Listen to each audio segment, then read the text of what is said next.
नमस्कार। आज मैं बात करने वाला हूं सभी विधानसभा के बारे में।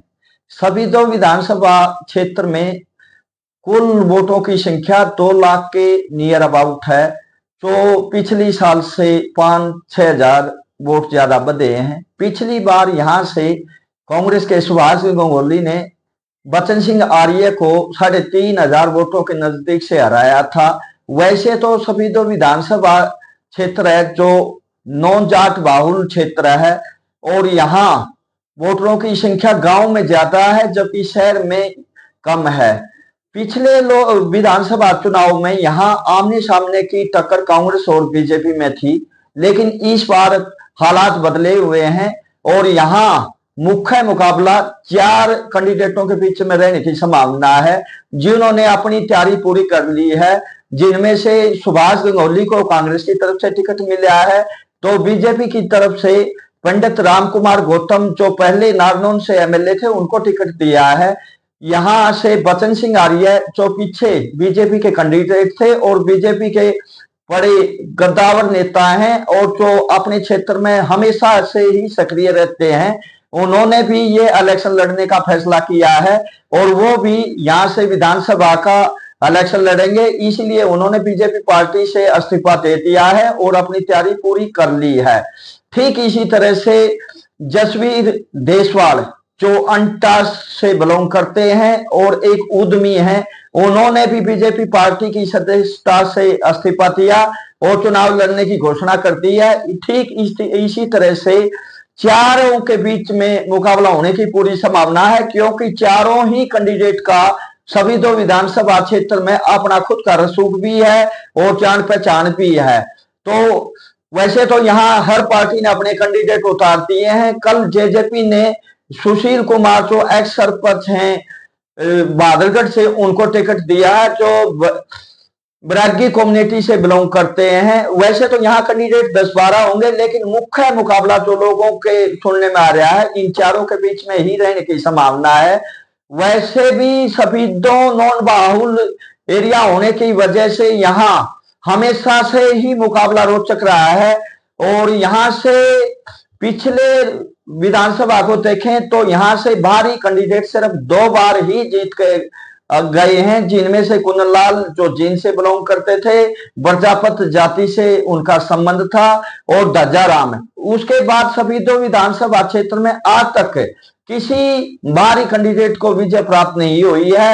राम कुमार गौतम जो बीजेपी के मौजूदा कैंडिडेट हैं, उनके खिलाफ सभी हल्के में बाहरी का नारा लगा हुआ है, जिसका फायदा कांग्रेस कैंडिडेट सुभाष गंगोली को मिलने की संभावना है।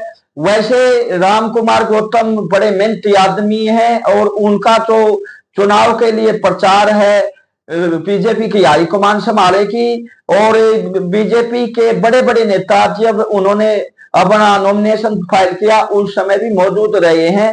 वैसे वो ब्राह्मण कम्युनिटी से संबंध रखते हैं। सभी 2 हल्के में कुछ लोग तो कहते हैं कि ब्राह्मणों की जो वोटों की संख्या 30,000 है, जबकि एक्चुअल में जो सुनने में आ रहा है कि ब्राह्मणों की 20,000 के नियर अबाउट वोट हैं, जबकि दूसरी सबसे बड़ी कम्युनिटी सभी 2 हल्के में जाट है। जाटों की संख्या 40,000 के नियर है और इस बार जो इलेक्शन है सभी 2 हल्के का वो शायद जाति पाति पर ना होकर वहां स्थानीय नेताओं के खुद के रसूख में होने की संभावना है, जिसका फायदा बचन सिंह आर्य को भी मिलेगा, जसवीर अंटे वाले को भी मिलेगा और सुभाष गंगोली को भी मिलेगा और पंडित राम कुमार से गौतम है जो इनका भी ब्राह्मण कम्युनिटी में अपना रसूख है।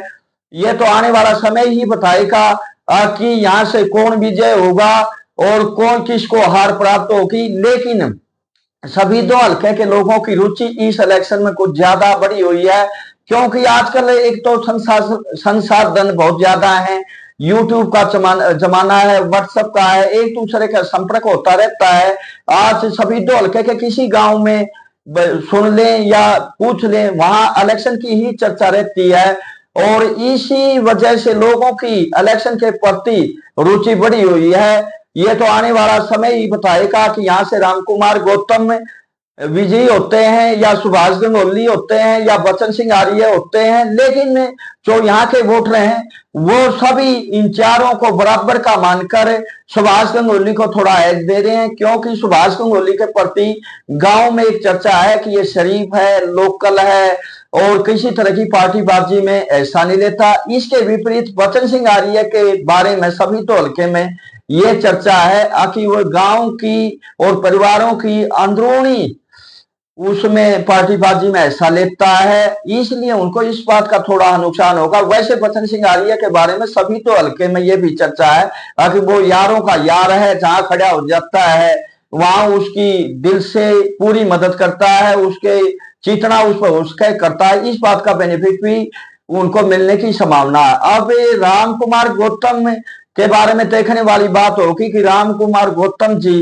कितनी मेहनत कर पाते हैं, कितना बीजेपी को उनको वोट मिलता है, कितना उसको बीजेपी के नेता सपोर्ट करते हैं। वैसे तो पिछले इलेक्शन में बचन सिंह के हार के कारण वहां के लोकल जो नेता थे उनका भी अहम रोल रहा था, क्योंकि उन्होंने भी बीजेपी को हराने के लिए अंदर खाते सुभाष गंगोली की मदद की थी और बचन सिंह इसी कारण ज्यादा हारे थे। और दूसरा कारण बचन सिंह की हार का, पिछली बार एक ब्राह्मण कैंडिडेट तो राजवीर शर्मा लुधियाना से थे, लोकल थे, उन्होंने भी 5-6 हजार वोट लेकर बचन सिंह की राह को मुश्किल किया था और जिसका फायदा सीधे सीधे सुभाष गंगोली को मिला था। इस बार भी अगर चौकोना मुकाबला होगा तो ये कोई नहीं कह सकता कौन किसकी वोट काटेगा और कौन किसके फेवर में दुआ पाएगा।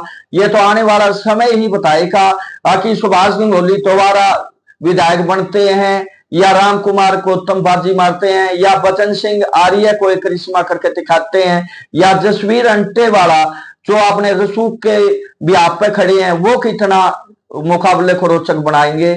ये सभी बात भविष्य के गर्भ में है। और वैसे सभी दो हल्के में जो ग्रामीण वोटर हैं उनकी संख्या ज्यादा है, जबकि शहरी वोटरों की संख्या ज्यादा है। ये भी बीजेपी के थोड़ा अगेंस्ट है, क्योंकि शहरी मतदाताओं में बीजेपी के प्रति ज्यादा रुझान रहता है, ग्रामीण क्षेत्रों में कांग्रेस पार्टी की तरफ ज्यादा रुझान देखने को मिल रहा है। और मुझे लगता है कि बड़ा एज है इन चारों में। वैसे चारों ही कैंडिडेट बड़ा मुकाबला रोमांचक बनाएंगे। जेजेपी और इन लो और आप पार्टी का मेरे ख्याल से कोई ज्यादा वजूद सभी दो हल्के में इस समय नहीं है। और एक बात और मैं ऐड करना चाहता हूं, सभी दो हल्के में बड़े गांवों में जो गिनती है मुआना सिंघाना की सबसे ज्यादा है। लोग कहते हैं कि जो मुआना और सिंघाना से जीत का आ गया वो ही एमएलए बनता है, लेकिन ये मिथ्या प्रचार है, क्योंकि पिछली बार सुभाष गंगोली की जो लैंड से ट्रेन थी वो हार थी और पीलूखेड़ा ब्लॉक और सफीदों के जो फाटक से उर्ले गांव में आकर सुभाष गंगोली ने अपनी बढ़त बनाई और विजय प्राप्त की थी। वैसे सफीदों हल्के में 6-7 गांव ऐसे हैं जिनकी पॉपुलेशन और वोटों की संख्या दूसरे एरियो से ज्यादा है। जिस तरह से मुआना और सिंघाना अकेले 2 गांव हैं जिनमें 15-16 हजार वोटर हैं, ठीक इसी तरह से 8 मोरखी में भी 5,000 से ज्यादा वोट रहे हैं। अगर सुहाना माल की बात की जाए तो वहां 2 नया सुहाना और पुराना सुहाना मिलकर भी 8-7 हजार वोट वहां भी हैं। और ये सुभाष गंगोली का जो गांव है वो मोरखी का ग्वांड है और सुहाना के नजदीक है और 8 ग्वांड है, तो ये भी पिछली बार सुभाष गंगोली को फायदा मिला था। जबकि बचन सिंह आर्य को लाइन से पल्ली साइड के जो गांव है मुआना है, सिंघाना है, खातला है, भुसलाना है, उस साइड से उनको लीड मिली थी। लेकिन इस बार जसवीर कुंड की वजह से, क्योंकि वो भी अंटा गांव से बिलोंग करते हैं, जो भुसलाना, खातला और जो बचन सिंह आर्य का खुद का गांव है वहां के ग्वांड उसका अंटा पड़ता है, तो इस कारण से भी बचन सिंह आर्य को मुझे लगता है थोड़ा इस बात का लॉस जरूर होगा। लेकिन फिर भी बचन सिंह आर्य जो हैं वो हर सभी दो हल्के के जो टोटल गांव में हर जगह उसके वर्कर भी हैं और सपोर्टर भी हैं, इसलिए वो मुकाबले को रोचक बनाए रखेंगे आखिर तक के। और जो जसवीर अंटेवाला है, उसके बारे में कहावत है कि उन्होंने 10-15 हजार लोगों को, जो शहीदों के लोकल हैं, उनको रोजगार दिया है। अगर वो लोग इसकी जसवीर देशवाल की मदद करेंगे तो भी मुकाबले में वो भी बने रहने की पूरी संभावना है। अगर आज कोई आदमी ये कहे कि वो फलाना जीत जाएगा, फलाना हार जाएगा, मुझे लगता है इस तरह की बात आज कहना बड़ा नामुमकिन है और कहनी नहीं चाहिए, क्योंकि सफेदों तो इलेक्शन 1 या 2 दिन पहले ही मोल बनता है। जिस भी कैंडिडेट के फेवर में मोल बनेगा वो ही विजय प्राप्त करेगा। अगर राम कुमार गौतम के बारे में एक बात और जोड़ना चाहता हूं, अगर वो अपना बारी का नारा समाप्त कर पाए और उनके बीजेपी के वर्करों ने उनकी मदद करी, शायद वो भी ये सीट निकाल सकते हैं। ऐसा नहीं है कि आज हम ये कहते हैं कि सुभाष गंगोली पहले विधायक हैं और उनका रसूख है और शराफत का उनको तगमा लग गया है, इसलिए वो नहीं कर पाएंगे। तो यहाँ तो आज के दिन अगर किसी कैंडिडेट को अगर कोई जीतता दिखावा तो